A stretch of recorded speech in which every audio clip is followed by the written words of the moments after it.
बोल बम बोल बम बोल बम बोल बम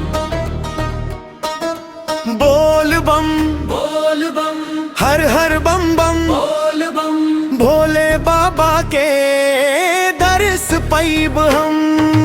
कांधे पर कांवर हाथ में गंगा जल देवघर धाम चली गावत बम बम।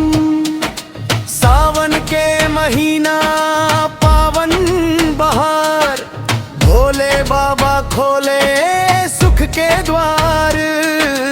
केसरिया रंगवा तन पर सोहे महादेव के नाम मनवा मोहे। चला हो कांवरिया गावत जा हर हर महादेव सुनावत जा। एक लोट जल प्रेम से चढ़ीब भोले बाबा के आशीष पैब। घोड़े पर कांवर हाथ में गंगा जल देवघर धाम चली गावत बम बम।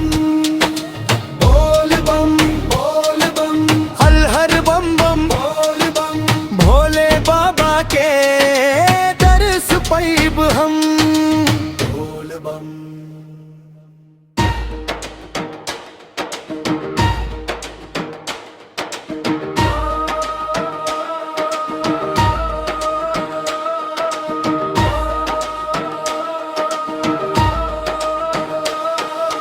डमरू बाजे शंख बजेला भक्तन के दिलवा खुशी से भरला। देवघर नगरी लागे सुहावन भोले बाबा सबसे पावन।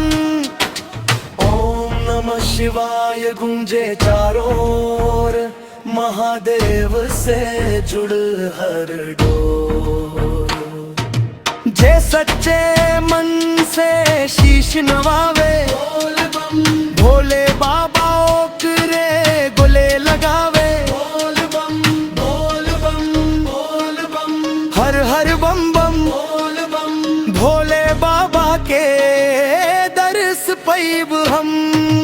भोले के कृपा बरसत रहे हर भक्त के जीवन हसत रहे। हर हर महादेव बोल बम। टी गीतकार एवं प्रस्तुति मोनू सैनी। ओम नमः शिवाय ओम नमः शिवाय।